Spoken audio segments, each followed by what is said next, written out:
Всех приветствую на канале Твой Конфиг. На канале меня не было месяц, я ничего не выкладывал, и пришло время сделать обзор на новый девайс. Это Realme 6. В общем, версия моя 4 на 128. Процессор в Realme 6 стоит MediaTek Helio G90T. В принципе, даже на этом процессоре можно играться. Он чуть урезан по частотам, в отличие от 95-го. На базе Android 10.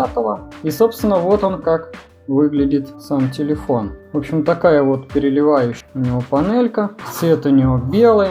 Точное название расцветки это называется белая комета. Итак, что же интересного в этом телефоне? Корпус у него красивый, но пластиковый. За месяц эксплуатации у меня тут появилось достаточно много царапин, точек и прочее. Это все просто отношения в кармане. То есть пластик очень мягкий, очень чувствительный, поэтому рекомендую все же одевать вот такой вот силиконовый чехол темного цвета, который идет в комплекте. Почему же я его изначально не таскал? Потому что телефон, во-первых, становится темным, в-третьих, он больше по размерам, то есть не такой тоненький. Ну да ладно, бог с ним чехлом. Хорошо то, что Realme его положили в комплект. Кстати, по поводу комплекта, у него еще идет быстрая зарядка 33-ваттная. По внешнему виду кромка вот эта, сделанная под металл, она тоже пластиковая. Сканер отпечатков пальцев встроен в боковую грань. С левой стороны, как у большинства моделей телефонов Realme, качельки громкости слот для сим-карт. Естественно, инфракрасного нету, как это, собственно, у Xiaomi, почти у всех. Здесь же у нас Type-C, один динамик и разъем под мини-джек. Что касается наушников, по Bluetooth соединяется отлично. Разрывов связи я не наблюдал за месяц эксплуатации, я очень доволен. По мощности здесь усилителя замечательно. Телефон справляется, раскачивает наушники достаточно неплохо, как мониторные, так и вакуумные. По поводу сканера и его срабатывания. Моментально он срабатывает. В этом плане замечательно. В отличие от Xiaomi, я сомневался, не верил тем людям, которые говорят, что у Realme программное обеспечение на порядок лучше оптимизировано, и все это работает плавненько и замечательно. Действительно, плавненько, замечательно все работает. Следующий мой телефон, который буду себе брать либо на обзор, будет однозначно, скорее всего, Realme, потому что я остался очень довольным этим телефоном. При учете его цены на Авито от 10 тысяч рублей за версию 464 и от 12-13 тысяч за версию 6128. NFC у него есть, год выпуска этого телефона 2020, именно презентация. Памяти и спецификации вообще UFS 2.1, это DDR4X используется.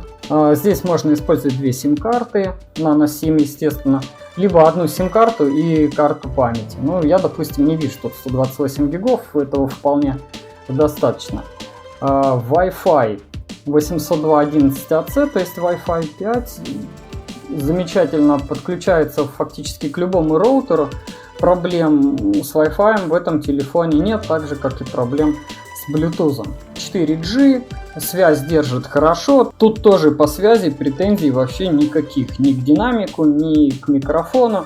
То есть замечательно все работает. Что касается его размера, 6,5 дюймов, разрешение экрана 2400 на 1080 с соотношением сторон 29. Это сейчас модно, да, экран IPS, 90 герцовый. Защита у него Gorilla Glass 3, но у меня дополнительно здесь поклеено защитное стекло, да. Как бы 90 Гц, ну, я не знаю, 60-90 я особой разницы не заметил, но так вот вроде относительно все плавно происходит. Ну, то есть я дискомфорта лично для себя никакого не заметил, не увидел что-то плохое. По камерам этого телефона, тут в результате у нас что? Основная камера 64 мегапикселя, фокусное расстояние 1,8, 26 миллиметров. Ультраширокий объектив у него есть, 8-мегапиксельный. Ну и там вспомогательные два модуля, которые для портрета боке, там для макросъемки. По сути, про них можно даже и не говорить. Аккумуляторная батарея у него литиево-полимерная, 4300 мАч. Технология быстрой зарядки Pump Express, мощной зарядки 30 Вт. То есть он приблизительно, ну, если новый, да, 100% заряжается за 55 минут. То есть чуть меньше, чем за час. То, в принципе, тоже очень здорово для такого бюджетного телефона. Хотя, опять, повторюсь, когда он только вышел, он стоил там в районе 20-23 тысяч рублей. Допустим, за эти деньги я бы его покупать не стал и купил бы лучше что-нибудь от Xiaomi либо Samsung. Точка зрения, что касается этой ценовой категории. Что касается тестов Antutu. Версия 9.0.12 он у меня набрал 242 тысячи баллов, что в принципе для рядового использования смартфона вполне достаточно. Ну, конечно, это не Poco X3, который там набирает почти 500 000, но я не могу сказать, что он работает хуже. Да, в игрушках вы, конечно, на максимальных настройках графики в тот же там Genshin Impact не поиграетесь, но в танке на средне-высоких настройках графики или там World of Warships или там Asphalt 9 в принципе очень даже годно. Телефон особо не греется, как бы каких-то таких моментов я не заметил. По автономности мне его хватает, ну то есть веб-серфинг в интернете, там посмотреть фоточки, WhatsApp, контакт, да, там ютубчик иногда. Часик, но в принципе на день мне его хватает вполне, мне еще остается порядка 40-50% заряда. Wi-Fi, когда я нахожусь дома, у меня включен постоянно, когда я не дома, у меня обычно подключены наушники по Bluetooth и включен 4G интернет. С этим проблем тоже никаких нет. Телефон в этом плане показал себя очень даже замечательно. Кстати, вот видите, я перед съемками его прям вот натер так со спиртиком, чтобы все блестело, было красиво. Видите, вот я его 2 минуты подержал в руках, он весь в отпечатках пальцев. Но если его покупать бэушным за 10 тысяч, то черт с ней, с олеофобкой это пережить можно. Но если ты покупаешь его там за 23 рубля, ну, извините, ребят, тут надо было уже что-то с этим делать. Ну, потому что, ну, по крайней мере, это как-то некрасиво. Хотя я понимаю, что это глупо заднюю сторону олеофобку делать, лучше экран сделать олеофобным. Да? То есть на солнце яркости экрана при включенной темной теме недостаточно. Вот сейчас слово недостаточно, потому что 405 ppi, то есть яркости всего, как бы тут ничего такого сказать не могу. Фронтальная камера у нее, кстати, 16 мегапикселей, может снимать видео Full HD при 30 кадрах в секунду. Что касается съемок фото, видео, возможности этого телефона в плане видеозаписи. По фотографиям, ну, по моей личной категории оценки, я его оцениваю 3+, то есть он снимает хуже, чем Redmi Note 10, хуже, чем Poco X3, естественно. На мой взгляд, это приблизительно как Redmi Note 9s.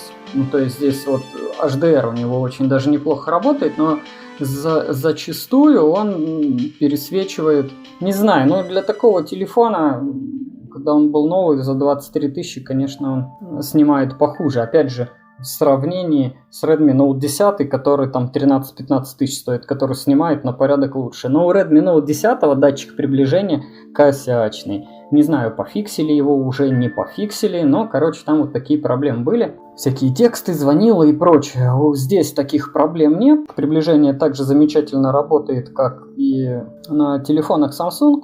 В итоге про этот телефон. Если у вас ограниченный бюджет, вам хочется стабильная работа, чтобы все быстренько было, автономность, в принципе, была неплохой, как бы по звуку он даже неплохо играет, то, в принципе, за 10 тысяч рублей я такой телефон брать однозначно рекомендую. Новый такой телефон за 20-ку, там за 18 тысяч смысла покупать нет, за 18 тысяч лучше купить Realme 8, там уже совершенно все по-другому работает, там все это на порядок интереснее, фото-видео возможности, он намного шустрее. В общем, бэушный такой телефон, если он не затасканный, не замученный, за 10-ку брать, берите. Новый такой телефон не берите. Если есть вопросы, пишите в комментарии к ролику, ставьте лайки, дизлайки. Спасибо за просмотр, не забывайте подписываться на канал. Всем удачи, не болейте, всем пока.